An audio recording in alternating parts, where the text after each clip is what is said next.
بسم اللہ الرحمن الرحیم۔ السلام علیکم dear students, welcome back to Mehr Ujala academy. تو آج کی ویڈیو میں ہم 12ویں جماعت مطالعہ پاکستان سندھ بورڈ باب اول قیام پاکستان کے تفصیلی جوابات کریں گے، ٹھیک ہے۔ اس سے پہلے آپ کو میں اس کے MCQs کروا چکی ہوں، ڈیٹیلڈ میں سمجھا چکی ہوں، ٹک بھی لگوا چکی ہوں۔ اس کے بعد ہم نے کیے تھے مختصر سوالات کے جوابات، وہ بھی ہم کر چکے ہیں۔ اگر آپ نے وہ ویڈیو نہیں چیک کی ہے تو میں ڈسکرپشن میں لنک ایڈ کر دوں گی، آپ وہاں سے جا کے چیک آؤٹ کر لیجئے گا۔ تو آج کی ویڈیو میں ہم کر رہے ہیں تفصیلی جوابات، چونکہ آپ کو پتہ ہے تفصیلی جوابات جو ہیں وہ لیندی ہوتے ہیں۔ تو آج کی ویڈیو میں ہم 3 سوال کریں گے، سوال نمبر 1، سوال نمبر 2، سوال نمبر 3۔ باب اول کے تقریباً 24 سوالات ہیں۔ آپ کو as soon as possible daily basis پہ لیکچرز ملیں گے اور جلد از جلد آپ کو یہ بیانیہ سوالات کمپلیٹ کروا دیے جائیں گے۔ اسی طریقے سے یہ سیریز چل رہی ہے، پھر سیکنڈ چیپٹر کے آپ کو MCQs کروائے جائیں گے، پھر مختصر سوالات، پھر بیانیہ کروائے جائیں گے، ٹھیک ہے۔ تو اپنی ویڈیو کو سٹارٹ کرتے ہیں۔ تو سوال ہے ہمارے پاس، اسلام سے پہلے برصغیر پاک اور ہند کے حالات بیان کریں اور جنوبی ایشیا کے معاشرے پر اسلام کے اثرات کی وضاحت کریں۔ پھر آپ نے ہیڈنگ لگانی ہے، اچھی سی ہیڈنگ لگانی ہے، پیپر کو بھی اچھے سے پریزنٹ کرنا ہے۔ پیپر پریزنٹیشن بھی بہت زیادہ میٹر کرتی ہے، ٹھیک ہے۔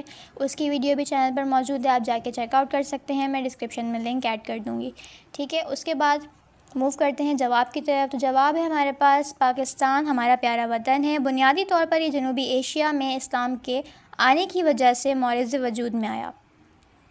اسلام اس علاقے میں عرب تاجروں کے ذریعے سے پھیلا۔ اسلام میں باقاعدہ اشاعت محمد بن قاسم کی آمد سے شروع ہوئی، جس نے سندھ میں راجہ داہر کو شکست دی۔ پھر آپ نے ہیڈنگ لگانی ہے، اسلام سے پہلے جنوبی ایشیا کے حالات۔ اسلام سے پہلے جنوبی ایشیا بہت سی چھوٹی ریاستوں پر مشتمل تھا جو ہمیشہ ایک دوسرے سے دست و گریباں رہتی تھیں۔ ہندو تعداد میں زیادہ ہونے کے باعث اقلیتوں کو پریشان کرتے رہتے تھے۔ ہندو سماج بے قاعدگیوں اور معاشرتی ناانصافیوں سے بھرپور تھا۔ اس سماج کی بنیادی برائیاں مندرجیل ہیں۔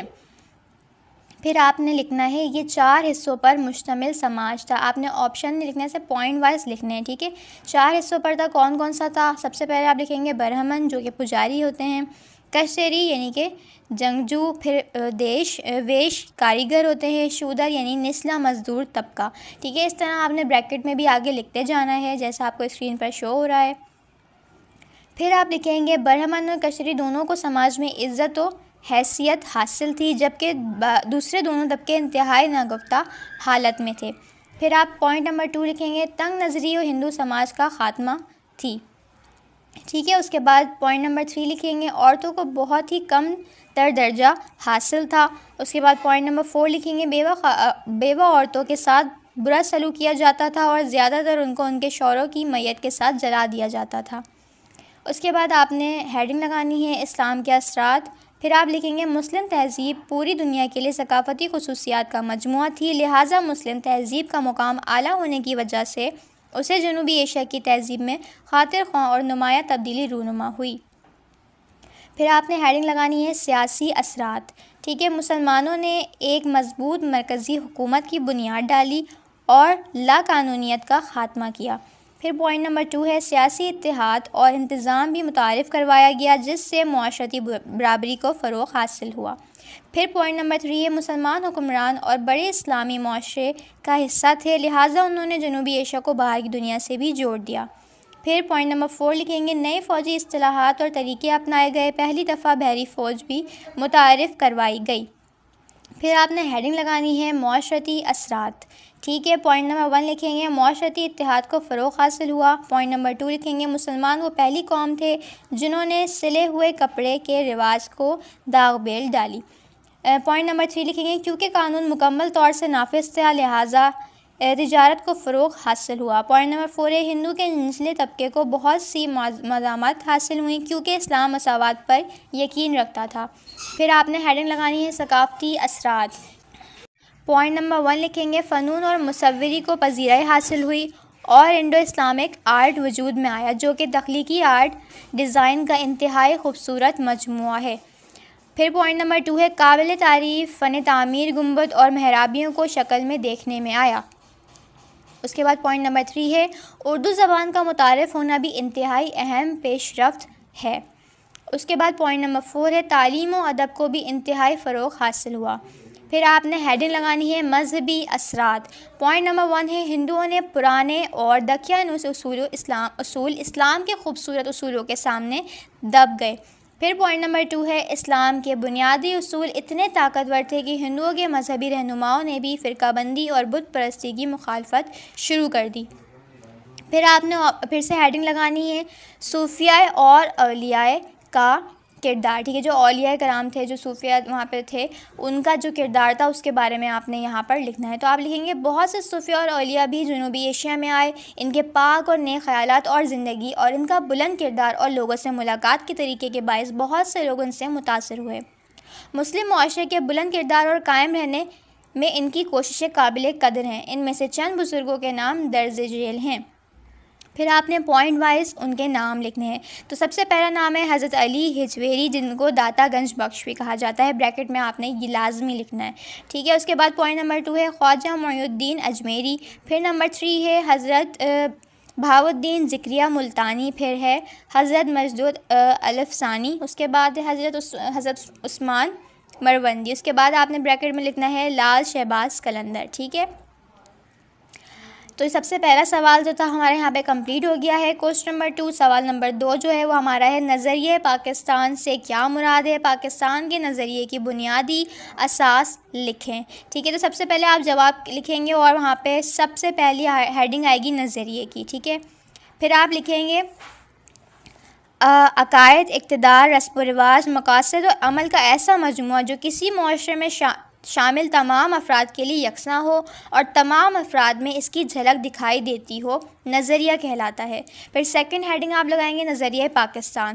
نظریہ پاکستان سے مراد برصغیر جنوبی ایشیا کے مسلمانوں کا یہ شعور تھا کہ اسلامی نظریہ حیات کی بنیاد پر وہ اپنے دوسرے ہم وطنوں سے الگ قوم ہیں۔ اسلام ایک مکمل ضابطہ حیات ہے اور زندگی کے تمام معاملات میں ہماری رہنمائی کرتا ہے۔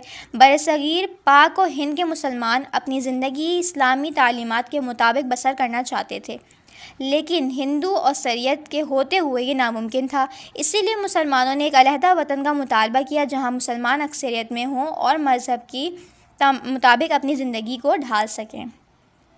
پھر آپ نے ہیڈنگ لگانی ہے نظریہ پاکستان کی بنیاد۔ نظریہ پاکستان کی بنیاد دو قومی نظریہ ہے۔ برصغیر کے مسلمانوں کی جانب سے علیحدہ وطن کا مطالبہ اسلامی تعلیمات سے آگاہی کی بدولت ہی ممکن ہوا، لہٰذا دو قومی نظریے کے ارتقاء میں اسلام کا کردار ایک بنیادی حیثیت اور اہمیت کا حامل ہے۔ دو قومی نظریہ ہی نظریہ پاکستان کی اساس ہے۔ درج ذیل اصول نظریہ پاکستان کے بنیادی عناصر قرار دیے جاتے ہیں۔ پھر آپ نے ہیڈنگ لگانی ہے عقائد اسلامی، ٹھیک ہے۔